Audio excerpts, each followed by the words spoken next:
Donc l'idée pour ce deuxième débat, c'est de parler publicité, communication, la façon dont plus de personnalisation, plus de ciblage, toujours plus de personnalisation, encore une fois, va la faire évoluer dans les prochaines années jusqu'à aller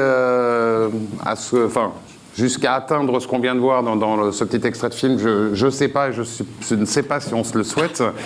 En tout cas, pour le poser différemment, la question, en quelque sorte, c'est est-ce qu'à l'horizon 2022, la publicité traditionnelle, les campagnes qu'on a connues, ça sera fini parce que les messages seront chacun adressés à un individu en particulier, déclinés dans leur forme pour sa personnalité et adaptés en termes de vecteurs et de réseaux. Est-ce qu'on ira jusque-là? Sans doute pas. Est-ce que la publicité est morte? Sans doute pas. J'imagine qu'on finira par conclure que tout ça reste un petit peu restera complémentaire. Et peut-être pour démarrer, Thierry Martinez, le point de vue de l'annonceur finalement, celui qui est en haut de la chaîne finalement a besoin et est dans un besoin et dans une commande de communication. Bonjour à toutes et bonjour à tous. Bien effectivement, je ne vais pas être original, je vais dire qu'effectivement tout ça me semble très complémentaire, même à moyen terme. Moi j'ai l'impression qu'en fait quand on écoute cette question, on est un peu dans un western, où en fait on a un jeune kid qui est arrivé, qui a vite progressé, qui est maintenant devenu média numéro 1, qui est le digital, qui s'est imposé. Face à lui, il a une espèce de John Wayne bien installé, mais qui est toujours là, qui est bien efficace. Et quand on regarde l'étude Forrester qui est sortie très très récemment, on voit bien que ce John Wayne, il a encore, je ne sais pas si c'est dopé, mais il va prendre 5% de part d'investissement dans les mois qui viennent au niveau mondial. Donc on voit bien qu'il y a une belle vitalité des deux. On se rend compte que quand on regarde les études et quand on regarde ce qui se pratique au quotidien, que bien l'émotion, la préférence de marque, elle est quand même encore aujourd'hui l'apanage de la télé et des médias traditionnels. Par contre, c'est clair, si on veut parler de com héroïste, alors là, il faut basculer dans le digital, parce que là, effectivement, on a bien cette personnalisation de la relation qui se met en place. Donc voilà.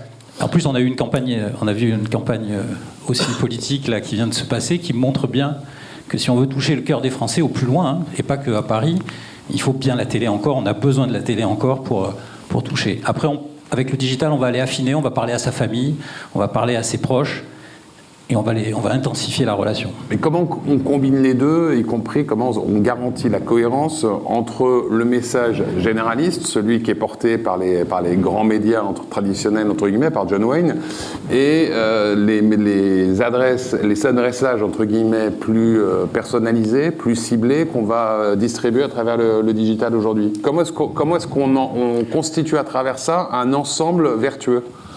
Alors, en fait, je ne vais pas répondre à votre question, mais juste pour lancer le débat, je pense qu'en fait, si on pose le débat qu'avec ces deux items-là, on n'aura pas répondu à la question. Je suis convaincu, alors comme j'ai fait une métaphore cinématographique, je pense qu'on aura un thriller qui arrivera, avec un troisième homme qui viendra. On en a un peu parlé avec M. Huard tout à l'heure. Je pense que c'est la communication conversationnelle. Alors, on a entendu une communication conversationnelle très, très technique, mais je pense qu'il y aura une communication conversationnelle très humaine qui va se développer grâce à la technologie notamment à travers les communautés. Donc je pense que ce qu'on aura à résoudre comme problème et ce sur quoi on va devoir travailler et qui va être passionnant, c'est de trouver toute la cohérence entre la communication de marque dite institutionnelle qui se devra d'être toujours plus bienveillante, toujours plus utile socialement, et une communication interpersonnelle qui passera certes peut-être par de la communication héroïste, par du ciblage, par de la data, etc., mais qui est on est déjà dans ce monde-là, mais il y a un nouveau monde à créer tout de suite, c'est celui de la conversation technologique et humaine. Sur lequel vous avez un projet, je crois. Après, on donnera... Oui, je ne vais pas monopoliser la parole, mais je pourrais... Dis donc peut-être ce qui permettra aux autres de... C'est des sujets qui sont connus, c'est des sujets sur lesquels, par exemple, la grande distribution spécialisée a été précurseur aujourd'hui à travers les communautés. Aujourd'hui, il faut penser que quand on parle digital, et vous le savez, les internautes français font confiance à 75% à leurs pairs et seulement à 25% aux marques. Donc nous, marque, il faut qu'on se réinvente, il faut qu'on se lâche prise, il faut qu'on soit capable de dire, demain, ceux qui parleront de la marque, ce ne sera pas nous, les publicitaires, ce ne sera pas nous les communicants, ce ne sera pas nous les dirigeants d'entreprise, ça sera sans doute des tiers. Et là, comment on fait, comment on travaille? Et là, il y a quelques modèles aujourd'hui, notamment dans la grande distribution spécialisée, qui fonctionnent bien. Nous, on s'est lancé. On s'est lancé en soft launch. On n'a même pas officialisé le lancement. Ça sera fait fin septembre. On a déjà 100 000 personnes qui viennent régulièrement en un mois sur le site. Il y a des conversations profondes sur l'argent qui se sont installées. Et c'est ça qu'on veut développer. Et tout ça en cohérence avec l'identité de marque. Alors, Marianne Siprudis, la télévision, hein, vous êtes à la tête de la régie de France Télévisions. La télévision vit un grand moment, puisque c'est le média, mass média par excellence, avec les écrans puissants. On va vers la télévision, la pub adressée à la télévision. C'est à quel horizon? Et est-ce que vous n'avez pas peur de perdre l'avantage de l'écran puissant si vous allez plutôt vers le ciblage et la pub adressée? Bonjour à tous. Je ne crois pas qu'on perdra l'avantage du média de masse. Je crois plutôt qu'on sera complémentaires. Et on vit d'ailleurs une époque, un moment très, très stimulant sur le marché publicitaire. Pourquoi? Parce que cette data qu'on cultive tous permet un ciblage qui a plusieurs promesses. On l'a dit pour l'utilisateur. On peut le dire également pour le groupe média. Ça nous permet non seulement de mieux connaître nos consommateurs, les utilisateurs de nos contenus, donc du coup de leur proposer des choses plus concernantes, mais ça permet aussi à la publicité de remonter en valeur et aussi de susciter l'intérêt à la fois du téléspectateur, de l'internaute, tout simplement parce que elle est plus proche de ses centres d'intérêt. Donc c'est en ça qu'on vit une période qui est extrêmement enrichissante et stimulante au niveau des marchés de la publicitaire, qu'on soit en médias, en agence ou chez l'annonceur. Sur la question de la télé adressée, alors on s'est penché avec nos confrères sur une analyse de tout ce qu'il y avait comme initiative dans le monde, et on s'est rendu compte que, évidemment, puisque on enrichit notre connaissance donc de nos utilisateurs, quelque part, on doit pouvoir diffuser des flux de contenu qui sont différents de flux de publicité, puisqu'on cible davantage. Or, actuellement, les initiatives qui marchent, notamment au Royaume-Uni, en Australie ou aux États-Unis, montrent que ce qui intéresse les annonceurs, c'est la géolocalisation. Ça, c'est le premier critère. C'est-à-dire une télé qui permet de cibler sur une zone géographique et de le croiser ensuite, en deuxième intérêt, avec une cible, c'est-à-dire de pouvoir profiter de tout ce que les contenus de la télé apportent, de l'émotion. Je ne reviendrai pas sur tout ce qui a été dit par les producteurs préalablement, mais également de pouvoir profiter de ce que le digital apporte et ce que la data, la personnalisation apporte. Donc, fort de ce constat, on s'est dit que même si on est dans une démarche collective via le syndicat des régies de télé pour faire évoluer la réglementation et en particulier le décret 92, on s'est dit que nous disposions au sein de France Télévisions d'une offre qui était déjà géolocalisée, et nous avons sorti aujourd'hui même, enfin hier plus exactement, adressable.tv, une offre qui nous permet de croiser la richesse des 24 régions de France 3, qui est enrichie par du digital, et notamment une audience digitale qui est affinée par la data de notre DMP. C'est-à-dire qu'on arrive à croiser trois choses. La première, c'est donc la géolocalisation des 24 régions donc de France 3, qui pourrait aller jusqu'à 116, puisque apparemment on peut aller jusqu'à un affinage donc de 116 niveaux.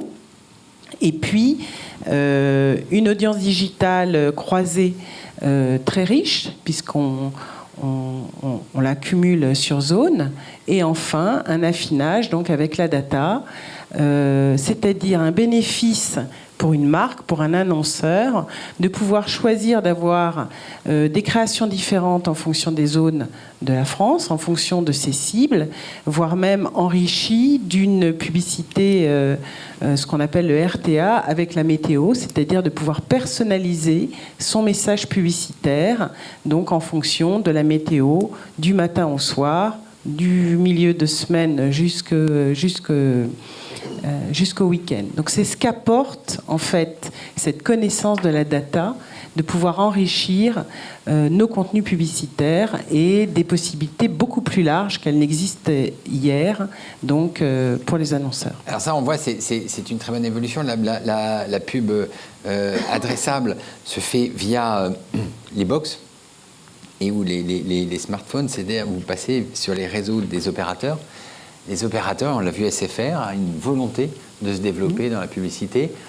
Pierre Louette, Orange, le disait ce matin, il avait aussi la volonté de se développer dans les data. Est-ce qu'à terme, vous n'avez pas peur d'être, j'allais dire, bypassé par les régies des opérateurs télécoms? Parce que je pense qu'on passera des accords. C'est eux qui détiennent les datas sur les box. Il me semble qu'on est aussi diffusé sur les box, France Télévisions. On a quand même un peu plus de 33 millions de téléspectateurs par jour. Ils passent aussi par les box. Donc, quelque part, je crois qu'on est aussi en train de construire avec les différents opérateurs, indépendamment du fait qu'ils soient propriétaires ou pas. Donc, on part du contenu qui est diffusé. Et derrière, on met de l'intelligence avec la data. Mais est-ce que le fait quand même que vous soyez passé en système de login et d'enregistrement obligatoire sur la nouvelle version, enfin France.tv, le remplaçant de Plus, est-ce que c'est pas quand même une forme, enfin pas de confirmation, mais en tout cas, est-ce que une manière de compenser ce dont parlait c'est le même état d'esprit en fait, hein. C'est-à-dire que aujourd'hui, nous avons lancé le 9 mai la nouvelle plateforme de France Télévisions, donc ex-Plus, qui est devenue donc France.tv, avec un login donc qui va démarrer à la fin du mois de mai, et on ambitionne d'ici un an d'avoir 15 millions donc de profils logués. Donc ça veut dire que le broadcast qui s'enrichit de cette donnée qui est à la fois sociodémo, ce que recherchent les annonceurs, croisé avec des contenus, puisqu'on croise le centre d'intérêt contenu, et qui peut aller même beaucoup plus loin, puisque grâce à nos DMP, on le croise avec des consommations produits, avec des partenariats avec les e-marchands. Donc on complète bien une diffusion de contenu de masse, de contenu cible masse, avec un enrichissement très précis, donc permet la data. Et le login nous permettra ça. Voilà. Pour être très clair, aujourd'hui, vous n'avez pas de profil sous login, ou très peu. Non. Voilà. Vous en aurez 15 millions. M6 est parti en avance, on a à peu près absolument. Une quinzaine de millions, et TF1 s'y est mis aussi, effectivement. Mais aujourd'hui, les données, puisque la valeur dans la publicité ciblée, c'est la donnée. La donnée est plutôt chez les télécoms aujourd'hui. Non, elle n'est pas que chez les télécoms. On peut la capter là, typiquement, vous dites aujourd'hui à l'instant T, oui, bien sûr, ils ont une donnée, aujourd'hui qui n'est pas exploitée, en tout cas. En revanche, avec nos logins, on aura donc une donnée qui sera quand même assez riche, qui sera sur l'utilisateur et non pas que le foyer. Et aujourd'hui, depuis 18 mois, on a lancé chez France Télévisions, donc de concert avec notre éditeur, un travail justement sur les données. Donc on a lancé il y a un peu plus de 18 mois donc une DMP. On a un peu plus de 100 millions de cookies qui sont rafraîchis tous les 3 mois. On vend donc de la data sur du digital, donc qui vient nourrir quelque part notre commercialisation digitale. Donc il n'y a pas que les opérateurs de box qui détiennent de la data. La data, tous les éditeurs, qu'ils soient dans la télé ou dans la presse, en tout cas, heureusement, et c'est ça qui est très enrichissant, essaie de l'analyser, de la capter, de l'embarquer et de la proposer donc sur le marché publicitaire. D'abord de comprendre les comportements de contenu, mais également de le proposer sur les marchés publicitaires. Peut-être pour prolonger, et il y a le côté data, il y a le côté création.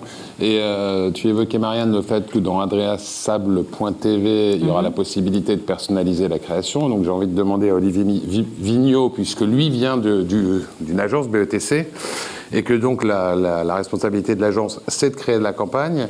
Est-ce que ça ne devient pas de plus en plus compliqué de décliner encore une fois, enfin compliqué et éventuellement coûteux, de décliner les messages? Alors quand il s'agit de bandeaux, ça va, mais de spots de télé demain. Est-ce que la technique, on parlait d'intelligence artificielle et autres plus tôt dans la matinée, et d'automatisation de la création, est-ce que ça va être quelque chose qui va vous venir en aide? Enfin voilà. Sur ce côté création des nouvelles... En fait, bonjour à toutes et à tous. Vous m'entendez là? J'ai l'impression qu'on ne m'entend pas si. On est face à un vrai dilemme dans les agences. Donc, moi, je dirige une agence digitale au sein du groupe BETC et j'ai passé une partie de ma carrière chez BETC. Donc, en fait, j'ai eu un pied un peu de chaque côté de ce que les agences vivent aujourd'hui, c'est-à-dire BETC, agence qui crée des grandes campagnes, des Vian, des Air France, des Lacoste, et des campagnes qu'on a connues pour être universelles, en fait, pour s'adresser à tous avec un message qui était le même pour tous et qui a fait ses preuves. Et puis de l'autre côté, quand je suis devenu plus le kid du digital, une agence qui, évidemment, se rend compte à quel point la data est vertueuse. Et il n'y a pas de débat là-dessus. C'est-à-dire que j'ai énormément d'exemples de mes clients avec des performances qui sont remarquablement plus efficaces dès lors qu'on tient compte de la data. Par exemple, j'ai en tête Peugeot, avec lequel on travaille beaucoup sur une personnalisation des messages. Et dès lors que l'on comprend précisément, on fait du scoring en fait avec nos data miners, dès lors que l'on comprend qu'un prospect est vraiment très chaud pour basculer sur un véhicule à son comportement qu'on étudie, qu'on analyse. Donc en fait, il y a vraiment le sujet de cette data qu'on a besoin d'intégrer. On obtient des performances de transformation qui sont jusqu'à 4 fois supérieures à des campagnes classiques. Donc du coup, ça voudrait dire... en fait, pas d'hésitation, allons de plus en plus vers là, parce que finalement, c'est un peu du bon sens. Plus on comprend le contexte dans lequel les gens reçoivent un message, plus on peut être pertinent pour lui adresser quelque chose qui lui corresponde, et donc plus ça va transformer. Donc on n'est pas si loin de Minority Report. En fait, quand on adresse à quelqu'un un message sur un véhicule Peugeot, parce qu'on a identifié qu'il était allé assez loin dans un configurateur quelques jours auparavant, on n'est pas très loin de quand on s'adresse à Tom Cruise et qu'on lui propose une marque qui est censée lui correspondre. Donc ça, c'est évidemment un terrain de jeu extraordinaire, mais en fait, en même temps, évidemment, je suis bien d'accord avec ce que vous disiez en introduction, un terrain de jeu qui ne suffit pas parce que notre métier, c'est la création de désir. C'est ça le sujet, en fait, finalement. C'est est-ce que je continue à créer du désir? Et je fais beaucoup de CRM. J'ai beaucoup de clients en CRM. Donc le CRM, voilà, c'est comment j'alimente la relation avec des clients dont je connais la data et que j'exploite dans la durée. Donc du CRM pour Danone, pour Sephora, etc. Et en fait, dans toutes nos études, ce dont on se rend compte, c'est que je suis sûr que vous êtes tous dans plein de programmes CRM. Vous êtes bien allés aux Galeries Lafayette ou je sais pas quoi. Et en fait, ce qui se passe, c'est que dès lors qu'on arrête de vous surprendre et que ce que vous recevez dans le cadre d'un programme, des emails, des SMS, des messages, etc., correspond à ce que vous avez déjà reçu pendant les 6 mois précédents, vous commencez à ne plus être sensible aux messages. Parce qu'en fait, il n'y a plus qu'une surprise. Il n'y a plus aucun intérêt pour, finalement, ce qui semble devenir un dû. C'est-à-dire que, oui, je sais qu'ils vont m'adresser un message pour les soldes, pour la fête des mères, etc. Et si je crois ça avec des sujets que j'ai beaucoup étudiés sur comment est-ce que j'arrive à personnaliser les messages en fonction de la météo, par exemple, vous en parliez, en fonction du moment de la journée, à la fois... on arrive à des choses qui donnent la sensation qu'on personnalise toujours un peu plus, que c'est un peu plus intéressant. Et donc, au premier abord, on arrive à créer de l'intérêt et de l'engagement. Et puis après, tout le monde fait pareil. C'est-à-dire que tout le monde a constaté que la météo allait être bonne ou mauvaise demain. Et tout le monde sait que Noël approche. Et tout le monde sait que, etc., etc. Donc, tout le sujet qui demeure et qui est passionnant, c'est... continuer à exploiter de plus en plus la data pour être pertinent, parce que je ne vais pas aller voir Peugeot en leur disant on va arrêter tout ça, on va arrêter ces bêtises, parce que évidemment ça marche, ça fait du business, mais en même temps, comment je garde une couche de créativité qui, évidemment, me permet de me distinguer de manière beaucoup plus forte. Et là, je vais boire un petit peu parce que j'ai la bouche sèche, mais en fait, je voudrais rebondir sur ce que vous disiez. Voilà. Il y a un sujet que je trouve très intéressant, c'est le sujet finalement qui nous sort un peu de il y a la pub digitale segmentée et puis il y a les grandes campagnes, mais qui sont le nouveau terrain de jeu pour les marques. Parce que créer de la valeur pour les marques qui sont des objets culturels, finalement, c'est se dire comment je vais réussir à créer du désir tout en tenant compte de la personnalisation. Et là, je trouve que sur tout le terrain du conversationnel, donc finalement tous ces objets avec lesquels on va rentrer en dialogue, la question va se poser de est-ce que j'ai envie que quand je rentre en dialogue avec Vuitton, qui est un de mes clients, ou quand je rentre en dialogue avec Danone, j'ai envie qu'on me parle de la même manière. Bien sûr que non. C'est-à-dire que j'ai envie que Vuitton comprenne où je suis. Par exemple, on s'occupe du City Guide, donc j'ai envie que Vuitton comprenne dans quelle ville je me trouve, évidemment, qu'ils connaissent un petit peu mon profil pour que, en général, les restaurants, les lieux qu'ils me recommandent soient les plus précis possibles. Mais en même temps, donc ça c'est la personnalisation, mais en même temps j'ai envie qu'ils le fassent pas du tout comme le ferait l'Omniplanète, pas du tout comme le ferait n'importe quel concurrent qui se positionne sur le voyage. Et donc là il y a un sujet de créativité incroyable parce que c'est un sujet qui est comment j'ajoute une couche de personnalité de marque à des interfaces dont on est qu'aux prémices. C'est-à-dire qu'aujourd'hui, on est en train de se dire comment est-ce que je vais, à la fois, quand je vais demander à Alexa sur Amazon d'aller me chercher tel voyage ou d'aller me proposer tel produit, etc. Moi, je voudrais que en fait, les gens me demandent à Alexa finalement de passer par l'intermédiaire de telle marque plutôt que telle autre, parce que la personnalité de cette marque, dans la manière dont elle va dialoguer avec moi, m'aura séduit. Et là, du coup, c'est un nouveau temps de contact avec les marques qui devient incroyable, qui va recréer du désir et qui est à nouveau une question qui se pose, qui est complètement humaine, qui est quel est le sens que je donne à tout ça, quelle est la vigueur que je donne, la distinction que je donne à cette marque sur cet espace-là. Donc pour moi c'est un terrain de jeu incroyable en fait finalement ce champ qui est celui de, disons l'expérience utilisateur au-delà des campagnes, qui pour moi devient un nouveau support de la création de valeur des marques et qui là du coup va évidemment permettre de remettre une couche de créativité parce que chaque marque aura sa manière de l'aborder. Je dis pas que c'est facile. Non, je voulais voir avec Alexis Marcombe. Effectivement, on a vu avec Marianne Sipoudis que maintenant, ce qui est intéressant, c'est d'avoir les données, donc d'être sous log de connexion. Est-ce que ça veut dire que le modèle des cookies, le modèle des cookies est un peu dépassé et que maintenant, ce qui est important, c'est d'être sous log de connexion ? Alors c'est un peu plus subtil que ça, mais il y a une loi, la RGDP, pour mai 2018, qui de toute manière va mettre un coup d'arrêt à date à la manière dont on gère les cookies. Donc il y a des discussions qui s'opèrent, on verra ce qu'il en est, mais effectivement, il faut prévoir le coup d'après, je pense. Dans ce qui a été dit tout à l'heure, j'ai eu le sentiment qu'on opposait la puissance de la télé au ciblage, à la personnalisation, voire à l'individualisation du digital. Je ne suis pas sûr que ce soit aussi simple que ça. En 2008, on parlait d'élection présidentielle, Obama a gagné sa campagne grâce au digital, sur une cible jeune. En 2016, définitivement, Trump a gagné sa campagne sur une cible de vieux, ou de personnes plus âgées en tout cas, grâce au digital, avec une capacité d'individualisation, je ne parle même pas de personnalisation, d'individualisation du message, avec à certains pics, plus de 200 000 messages postés chaque jour, messages différents postés chaque jour.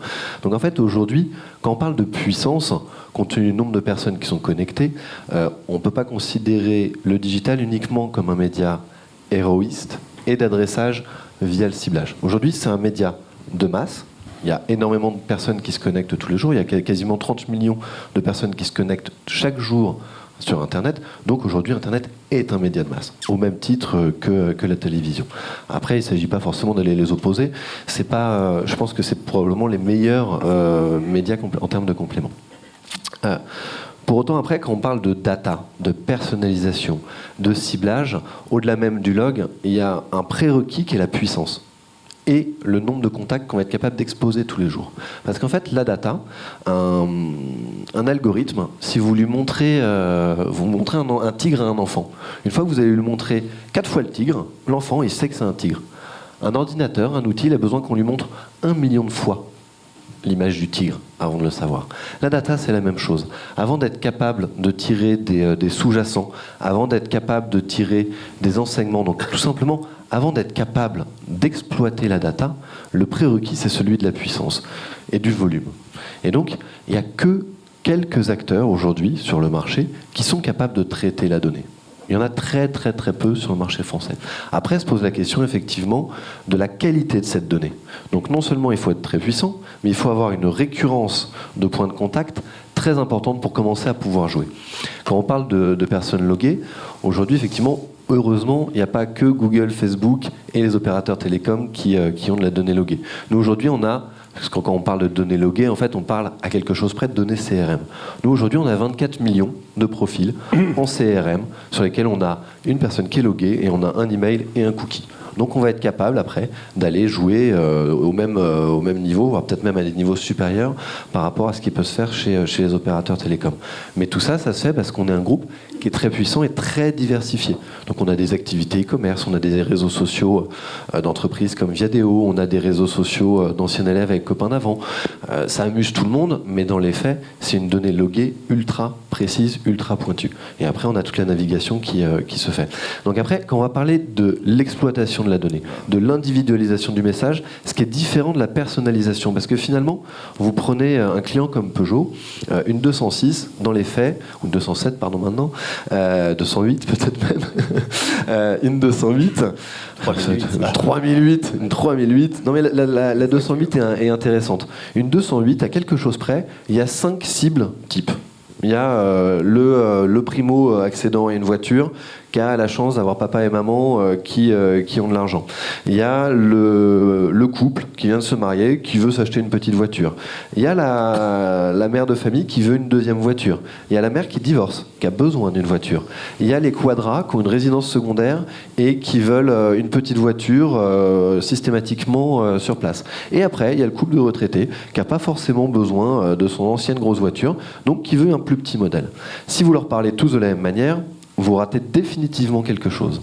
En revanche, là, ce dont on s'aperçoit, c'est qu'il y a 5 à 6 cibles. Et donc, en allant personnaliser 5 à 6 messages, on va avoir la capacité de toucher at scale, donc avec un volume important par cible et avec le bon message.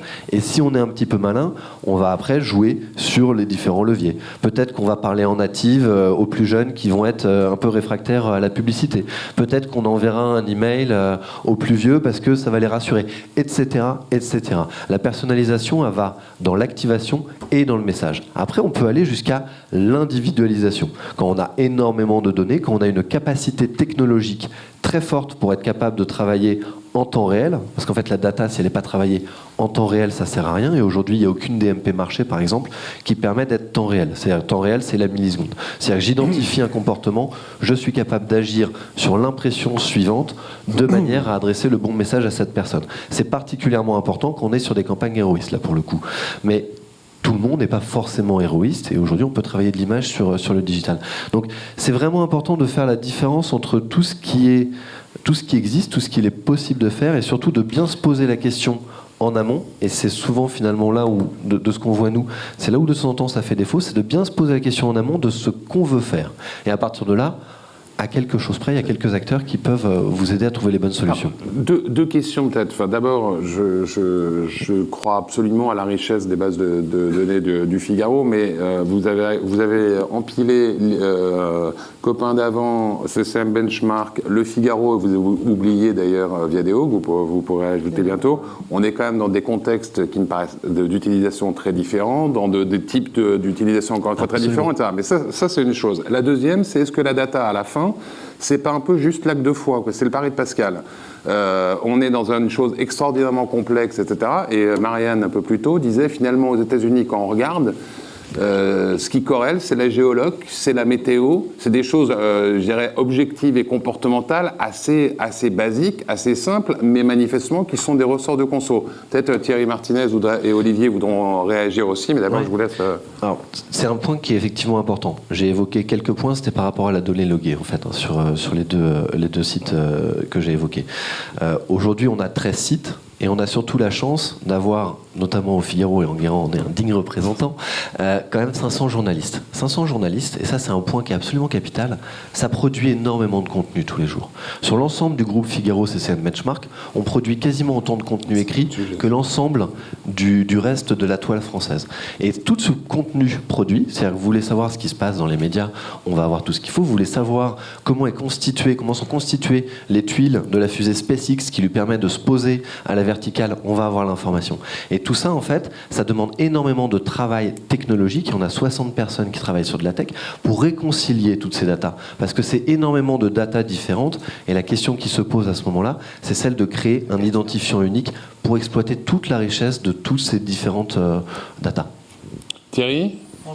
Non, mais en fait, oui, la question en fait, qui se pose pour nous, en fait, c'est comment à la fois exploiter une grande granularité, parce qu'on se rend compte que c'est efficace, et en même temps ne pas se noyer. Et je trouve que vous l'avez très bien dit.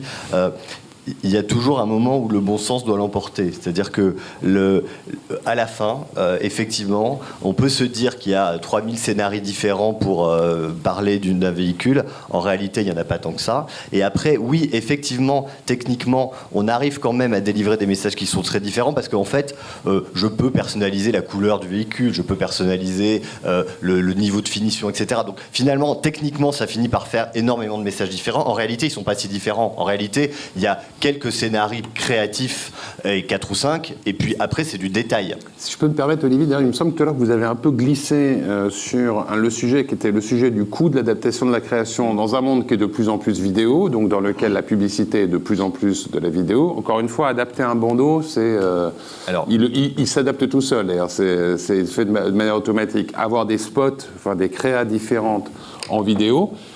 Aujourd'hui, en fait, par exemple, on le fait avec La Poste, qui est un de mes clients, qui a une DMP très performante, et on travaille en DCO. Donc ça veut dire qu'on définit des scénarios de vidéos qui peuvent changer selon les profils. Mais encore une fois, en fait, là je l'ai fait récemment avec Digipost, qui est un des services qu'ils sont en train de promouvoir. La réalité, c'est qu'il y a 5 grands scénarios. Il n'y en a pas 50, il y en a 5. Donc oui, c'est très performant parce qu'en fait, je ne m'adresse pas de la même manière à un jeune couple qui peut être intéressé. Digipost, je ne sais pas si vous voyez ce que c'est. En fait, c'est un outil numérique qui permet de rassembler tous ces identifiants. Voilà, coffre-fort, voilà, exactement. Et donc, si je m'adresse à une cible qui est intéressée par l'immobilier, par exemple, parce que typiquement, c'est le genre de moment dans la vie où on peut avoir besoin de l'outil, je ne vais pas raconter la même chose que si je m'adresse à des cibles de jeunes qui cherchent un appartement pour la première fois, que si je m'adresse à des gens qui sont sur des profils beaucoup plus âgés. Enfin, en gros, j'arrive à peu près, c'est exactement comme tout à l'heure, en fait, sur l'exemple de la voiture, j'arrive à peu près à 5 scénarios. Et là, créativement, on décide d'investir dans un tournage qui est multiplié par 5. Donc oui, c'est un petit peu plus coûteux, mais on ne se lance pas non plus dans quelque chose qui soit trop dispendieux. Donc en fait, on mesure à un moment donné, avec bon sens, l'équilibre entre l'apport que ça peut représenter d'avoir un scénario qui soit distinct selon différents profils et l'inutilité de multiplier de façon complètement exponentielle les scénarios, parce que du coup ça sert à rien. Et de la même manière qu'on parlait tout à l'heure de Weebits qui permet de créer du contenu de news télé automatiquement, il y a quelques startups, notamment israéliennes, qui adaptent des spots vidéo de façon automatique. Et pour ce que j'ai vu au CES, de manière assez efficace. C'est des choses que vous utilisez ou pas? Oui, alors c'est des choses qu'on étudie, qu'on n'utilise pas encore, et qu'on envisage de n'utiliser en fait que si je prends finalement le parcours utilisateur, la customer journée, uniquement plutôt pour ce qu'on appelle des bas de parcours. Je ne veux pas être technique, mais en gros sur des gens qui sont déjà plus ou moins acquis à la marque et qui ont besoin d'un message qui soit un peu plus spécifique. Mais pas du tout, en fait, en ce qu'on appelle en début de parcours, quand il s'agit de créer la notoriété et même le début de considération, parce que là, on continue à considérer que finalement, on peut avoir des grands messages qui, évidemment adressés à des cibles identifiées, restent universels, en fait. Thierry ? Nous, ce qu'on cherche à faire côté caisse d'épargne avec la communication héroïste que j'évoquais tout à l'heure, c'est avant tout je ne sais pas si en fait on est encore dans la communication ou si on est dans un réseau de distribution. C'est-à-dire qu'en fait aujourd'hui, ce qui nous intéresse, c'est effectivement d'être au plus près ce que j'appelle le canapé du dimanche soir, c'est-à-dire qu'on ne sait pas quand aujourd'hui les gens achètent. Avec le digital, ce qu'on a vu tout à l'heure, il est dans la main, il est sur la tablette, dans le canapé. Donc il faut qu'on remonte au plus haut. Et donc ce qui nous intéresse, nous, aujourd'hui, c'est effectivement d'avoir une communication héroïste, c'est-à-dire on teste effectivement plein de mots-clés, plein d'items de ce type-là, mais vraiment dans tous les sens, et on constitue effectivement une donnée qui nous permet d'affiner et effectivement d'essayer de proposer derrière le parcours client le plus simple possible pour arriver à l'acte d'achat. Et c'est vrai qu'aujourd'hui, on est plus en équipement qu'en conquête quand on fait cette pratique-là aujourd'hui, parce que la connaissance que l'on a de nos clients est supérieure à la connaissance des non-clients. Et par contre, ça laisse de très beaux champs de développement. Et encore une fois, et quand je parle de ça, je ne parle même pas de créa. C'est pour ça qu'on n'a même pas besoin de la créa. On a besoin de bien entendre les mots, les phrases, les clés qui sont aujourd'hui requêtées par les Français. Et ça, c'est peut-être un enjeu pour les médias de nous aider aussi, nous annonceurs, d'être en amont dans la requête pour équiper ou conquérir. Marianne ? Ce que je trouve très intéressant, c'est que on vient de balayer donc finalement toutes les situations d'analyse du client, du prospect qu'on connaît un peu, celui qu'on ne connaît pas du tout, ou encore de cibles qui sont affinées pour des grandes marques. Ce qui est intéressant, c'est que l'important, c'est à quel moment on va créer du lien avec cette cible ou ces cibles, et dans quel contexte. Et là où les médias ont une richesse, c'est leur contenu. C'est-à-dire que nous sommes tous en train d'analyser, et donc on fait des pas de géant chaque fois qu'on sort des nouvelles plateformes, chaque fois qu'on passe des partenariats justement pour croiser les données de ceux qui consomment les contenus télé ou presse, ou en tout cas digitaux, et que du coup on comprend mieux à quel moment et pourquoi ils consomment, de façon à ce qu'on puisse, quelque part, garantir un contexte dans lequel on va toucher les personnes. Ça, je pense que c'est fondamental, parce qu'on parle des données, vous nous posiez la question des données des opérateurs. OK. Il y a des données aussi de très grandes plateformes d'e-commerce. D'accord. Il y a aussi des données donc, de très grandes plateformes donc, de réseaux bancaires, de la Poste. Bon, on parle de publicité. Quand on veut parler d'une communication qui est concernante, en tout cas qui inspire, qui suscite aussi de l'émotion chez la personne donc, qui regarde cette publicité, eh bien, il faut bien qu'on replace le contexte, le contenu et la valeur du contenu. C'est fondamental, en tout cas, pour l'avenir. Alexis, vous vouliez...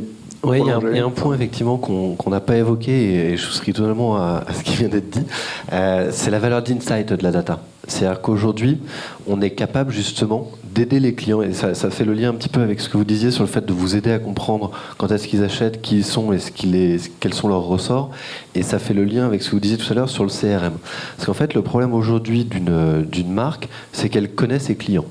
Et à quelque chose près, uniquement ses clients. Et c'est très difficile pour elle de connaître autre chose que ses clients. Nous, aujourd'hui, on est capable de venir donner des informations. C'est-à-dire qu'avec le reach, la couverture qu'on peut avoir, on touche 70% des internautes. Si on vient mettre un petit pixel sur votre site, on va pouvoir vous donner le profil des gens qui viennent chez vous. On va pouvoir vous déterminer quels sont leurs centres d'intérêt, quels sont les produits qui les intéressent, chez vous, mais également en dehors de chez vous. Et à partir de là, on va être capable de vous proposer de toucher de nouvelles personnes qui, pour le coup, ne sont pas clients. Et c'est exactement la même chose avec le point qu'on évoquait tout à l'heure sur le CRM, où effectivement vous avez un client, vous êtes Sephora, vous avez acheté un parfum un jour, et dans le CRM on va considérer que vous allez racheter ce parfum-là ou éventuellement le reste de la gamme. À un moment, on va essayer de voir si vous n'avez pas un petit copain à la Saint-Valentin, et on va vous proposer un produit pour les hommes. Mais à la fin, in fine, vous allez avoir beaucoup de mal à l'activer sur d'autres leviers et sur d'autres produits. Modulo, quand même, ce qui était relevé tout à l'heure sur l'évolution de la réglementation européenne et le fait qu'à partir de mai 2018, l'usage des cookies, ça devrait être sensiblement plus réduit. Donc, ce traçage et ce maillage d'infos, il Ce qui devrait sera être... réduit, c'est l'utilisation des cookies tiers. Donc aujourd'hui, moi, la chance que j'ai, c'est que je suis pas Vous êtes un cookie tiers dès lors que quelqu'un qui était chez vous, vous lui avez collé un cookie le jour, mais vous ne pouvez pas transporter ce cookie chez De toute manière, on peut déjà pas aujourd'hui transporter un cookie. Ah non, mais De toute manière, c'est pas exactement comme ça qu'on le fait, mais dans les faits, la qualification des internautes qui est réalisée chez moi, je peux continuer de l'exploiter pour faire ça. Et leur Dans votre périmètre. sur ce que En revanche, dans votre périmètre. en revanche, un Dans votre retargeter. périmètre, on est d'accord. Mais dans le périmètre ou ailleurs, en fait. Ce qui compte, c'est le fait que j'ai travaillé moi-même ce cookie, que cette personne soit venue chez moi. En revanche, ce que ne pourrait pas faire quelqu'un, et sachant, vu le reach qu'on a, à la limite, on n'est pas un wall garden à l'américaine, on est plutôt un jardin à la française, nous. Mais de toute manière, on a quand même un reach qui nous permet d'avoir un grand jardin pour commencer à s'amuser.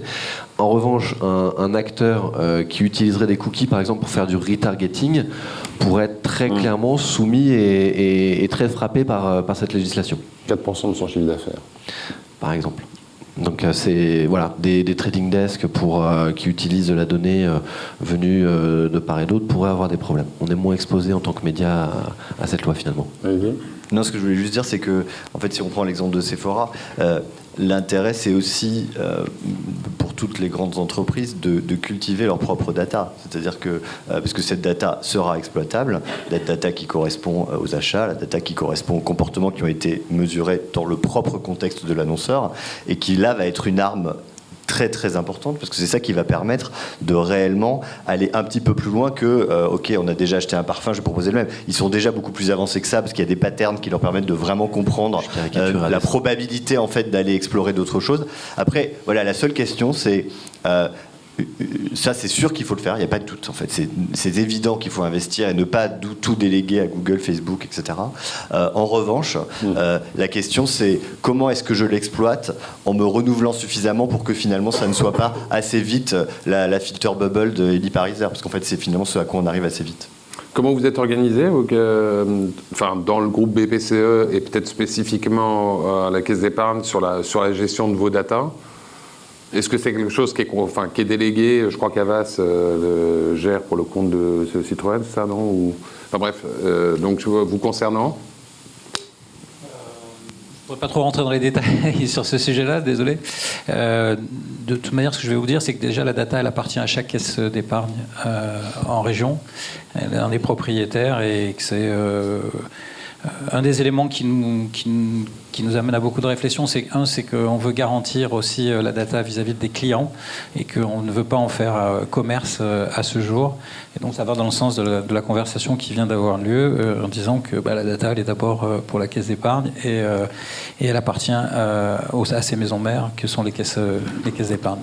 Peut-être on se rapproche du terme de notre échange, peut-être pour prolonger ce qu'on a fait dans les précédents moments et avec les précédents intervenants, puisqu'encore une fois, l'idée c'est Cap sur 2022, et sans vous demander précisément de vous projeter le 16 mai 2022, mais c'est pour la publicité, pour vos métiers, qu'est-ce que vous attendez, qu'est-ce que vous espérez, ou qu'est-ce que vous redoutez en gros des 3 à 5 prochaines années? Thierry, vous avez l'air déterminé, vous avez pris le micro. Moi, je dirais que comme nous sommes, nous, une marque un peu patrimoniale qui va avoir 200 ans l'année prochaine, qui est une marque dont l'ADN a été basé énormément sur l'humain et sur l'utilité. Moi, ce que j'espère, c'est que demain, je pourrai continuer à développer une communication émotionnelle, bienveillante, portée sur l'humain, et qui apporte un vrai service, une vraie utilité, encore une fois, sociale et sociétale en France. Et je pense que justement, tout ce que l'on a fait, et c'est pour ça que je n'ai pas mis d'opposition dans le sujet, je pense que le digital nous permet aujourd'hui de communiquer et d'offrir des services tout à fait utiles. J'en veux pour preuve, nous avons réinterprété le livret A, qui est devenu d'un produit, est devenu un outil de communication et de partage entre les familles. Voilà. Donc moi, ce que j'imagine dans les 3 à 5 ans à venir, c'est pouvoir continuer une communication, alors qu'elle passe par le canal de l'émotion, par la télé, et on compte sur la télé, qu'elle passe par le digital, digitale, bien entendu, c'est un fait, et qu'elle passe par la conversation, qu'elle soit technologique ou humaine, j'en suis fortement convaincu. Moi, si je peux, pardon. Allez-y. Non, moi je crois que c'est difficile de se projeter d'ici 2022, mais quand on est un groupe média comme le nôtre, groupe France Télévisions, l'important c'est de bien préparer l'évolution des usages et en tout cas de les suivre d'un point de vue publicitaire. Donc plus on comprendra la consommation de nos contenus et on s'adaptera à l'évolution des usages, en tout cas c'est ce qu'on cherche à faire avec notre nouvelle plateforme, plus derrière, nous publicitaires, en lien avec ce que font donc les annonceurs et leurs conseils, on garantira un contexte, qu'il soit télévisuel ou digital, puisque c'est le contexte qui est essentiel. Je ne vais pas revenir sur le sujet du brand safety.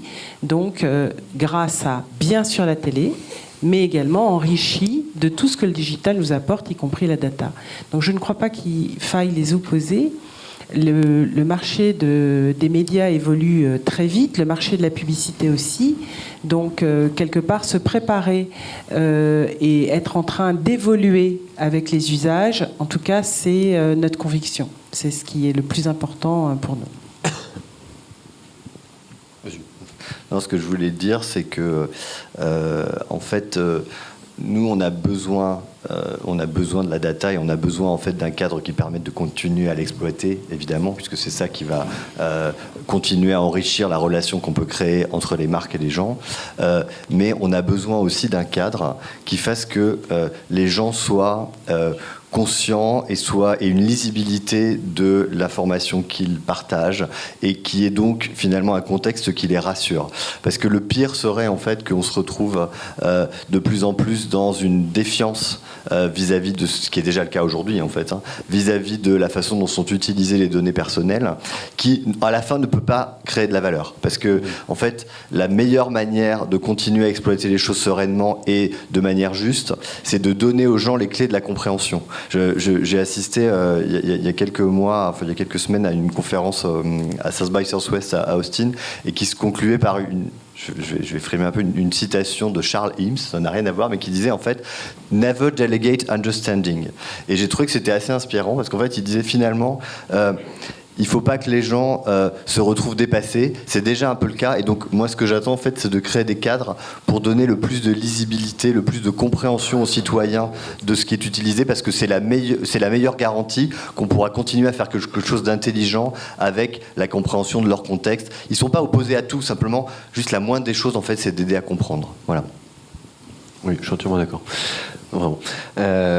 Moi, si je devais avoir un souhait, ce serait celui d'être dans un marché plus transparent et avec une prise de conscience des pouvoirs publics de la réalité de ce qui se passe aujourd'hui sur le digital en termes de communication, notamment du poids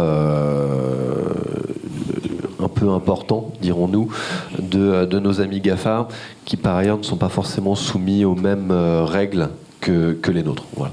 Donc je pense que mettre tout le monde sur un pied d'égalité et apporter un peu de transparence, même obliger la transparence, ferait beaucoup de bien à tout notre écosystème. Bien, écoutez, merci. Sur le dernier sujet, en tout cas dans le programme du nouveau président de la République, il y a des éléments sur le sujet. À mon avis, on aura l'occasion d'en reparler cet après-midi aussi avec les présidents des différents groupes audiovisuels, et en attendant ensuite ce soir pour savoir si le ou la nouvelle ministre de la Culture a un profil offensif sur le sujet. Merci beaucoup à vous quatre. Merci.